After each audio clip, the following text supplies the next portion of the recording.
យប់នេះរាត្រីស្ងប់ស្ងាត់បេះដូងបងនៅតែហៅឈ្មោះអូនថ្ងៃដែលអូនចាក់ចេញបេះដូងបងស្ទើរបាយទៅហើយ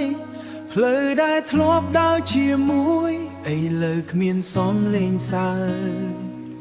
នៅសល់តែចិត្តឯកានិងទឹកភ្នែកមិនចេះស្ងួតរាល់យប់បងសួរខ្យល់ថាអូននៅទីណាតើមានពេលខ្លះទេដែលអូននឹកដល់បងអូននឹកបងទេពេលភ្លៀងធ្លាក់លើបងអួយអូននឹកបងទេពេលផ្លូវដែលធ្លាប់ដើរជាមួយគ្នាបេះដូងបងនៅចាំមិនដែលភ្លេចអូនមួយថ្ងៃ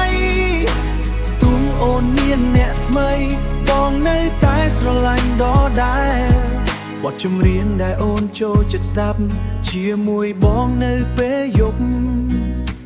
បងស្ដាប់ហើយឈឺចាប់បេះដូងមួយនេះនៅតែត្រូវការអូនរហូតពាក្យថាស្រឡាញ់ដែលអូនធ្លាប់ប្រាប់ឥឡូវនៅសល់តែស្រមោលក្នុងការចងចាំបងបើថ្ងៃណាអូនឯកាសូមចាំថានៅមានមនុស្សម្នាក់ដែលស្រឡាញ់អូនស្មោះទោះបេះដូងឈឺចាប់ក៏ដោយ